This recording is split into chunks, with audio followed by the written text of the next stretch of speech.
साल है। ये बात 2 साल पहले की है, जब मेरी सबसे छोटी मौसी अंजू, जिनके पति यानी मेरे मौसा जी की मौत हो गई थी। दिवाली का समय था और 2 दिन बाद दिवाली था और मौसी जी दिवाली मनाने हमारे घर आई हुई थी। उस वक्त मेरी उम्र 21 साल थी और मौसी की उम्र करीब 28 से 29 साल थी। मेरी सुबह देर से सोकर उठने की आदत है और परसों दिवाली है तो घर में चहल पहल थी और मैंने सुना था कि मौसी भी आने वाली है हमारे घर दिवाली मनाने। इसी वजह से घर की सब सफाई पहले ही हो गई थी। मैं रोज की तरह सुबह 9 बजे सोकर उठता हूँ, इसलिए मुझे मालूम नहीं हुआ कि सुबह 7 बजे मौसी घर आ चुकी थी।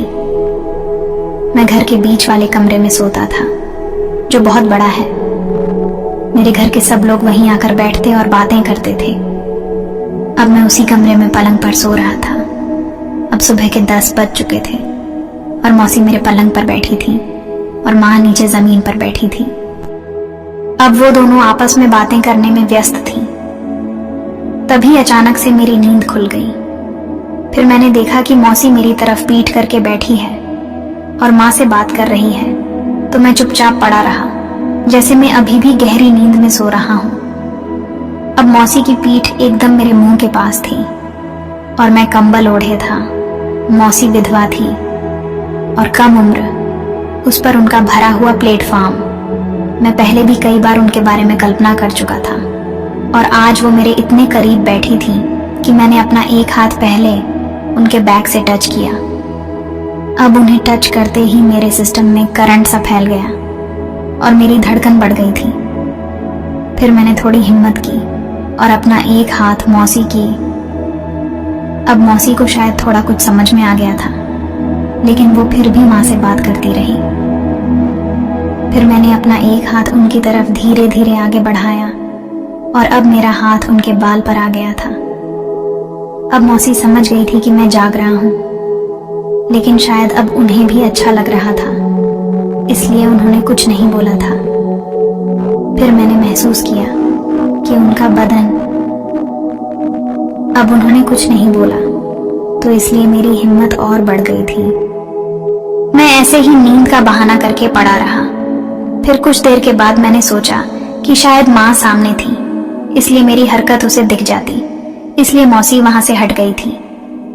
फिर कुछ देर के बाद मैं उठा और बोला कि अरे मौसी जी, आप कब आई? और फिर मैंने उनके पैर छुए और सीधा बाथरूम में चला गया। आज मेरा किसी काम में मन नहीं लग रहा था। अब मैं मौसी से नजर भी नहीं मिला रहा था। अब मेरे मन में सवाल आ रहे थे कि पता नहीं मौसी क्या सोचेगी, कहीं वो माँ से ना बोल दे। अब मेरा दिल भी बहुत घबरा रहा था। फिर मैं दिन भर मौसी के सामने नहीं गया। फिर मैं रात में दिवाली की पूजा करने के बाद मैं अपने दोस्तों के साथ घूमने चला गया। देर रात में जब मैं घर आया तो मैंने देखा कि मेरे कमरे में सब खाना खा रहे हैं और मेरे पलंग के पास जमीन पर 2 बिस्तर और लगे हुए थे। अब मैं समझ गया था कि शायद यहाँ माँ और मौसी सोएगी।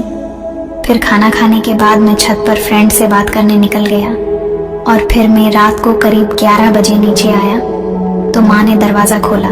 फिर मैं अंदर आ गया तो मैंने अंदर देखा कि मौसी मेरे पलंग के पास ही सो रही है। फिर थोड़ी देर के बाद माँ भी दरवाजा बंद करके मौसी के बगल में आकर सो गई। अब मेरी आंखों में नींद नहीं थी। अब मुझे करवटें बदलते बदलते रात के 1 बजने वाले थे। अब मेरे दिमाग में सुबह की घटना घूम रही थी। अब ये सब सोच सोच कर मेरे दिल की धड़कन बहुत बढ़ गई थी और अब मैं अपने आप पर काबू नहीं कर पा रहा था।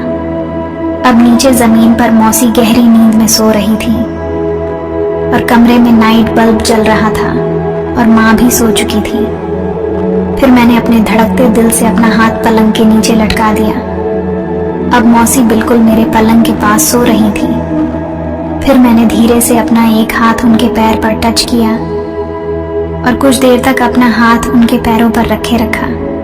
फिर मौसी की तरफ से कुछ हरकत नहीं देखकर मैं अपना हाथ धीरे धीरे ऊपर। फिर मैं कुछ देर तक रुका और उनकी प्लेटफॉर्म पर अपना हाथ रखे रखा। अब मौसी का बदन बहुत गर्म हो रहा था, शायद बुखार लग गया था। फिर मैं अपना हाथ सरकाकर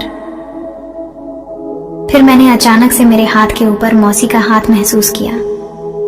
अब उन्होंने मेरा हाथ जो उनके बगल पर रखा हुआ था जोर से दबा दिया था। अब मैं समझ गया था कि लाइन साफ है, लेकिन मैं पलंग पर था और मौसी नीचे थी, इसलिए मुझे परेशानी हो रही थी। और बगल में माँ भी सो रही थी, इसलिए मुझे डर भी लग रहा था। अब मौसी के मुंह से कुछ अलग आवाज निकल रही थी। फिर मैंने मौसी के कान में कहा कि मैं बाहर आंगन में जा रहा हूं, आप भी धीरे से बाहर आ जाओ। फिर मैं उठा और धीरे से दरवाजा खोलकर बाहर आ गया। हमारा आंगन चारों तरफ से दीवार से घिरा है और वहां अंधेरा भी था। फिर थोड़ी देर के बाद मौसी भी बाहर आ गई। अब मैं आंगन के एक कोने में उनका इंतजार कर रहा था। फिर वो आते ही बोली, ज्यादा रात हो गई है ना। अब उनकी सांसें जोर जोर से चल रही थी।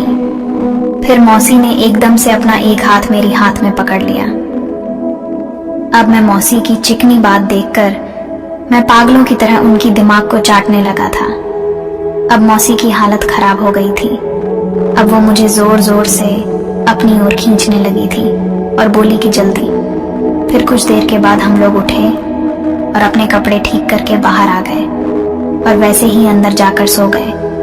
अब घर में किसी को कुछ मालूम नहीं चला कि रात में क्या हुआ था।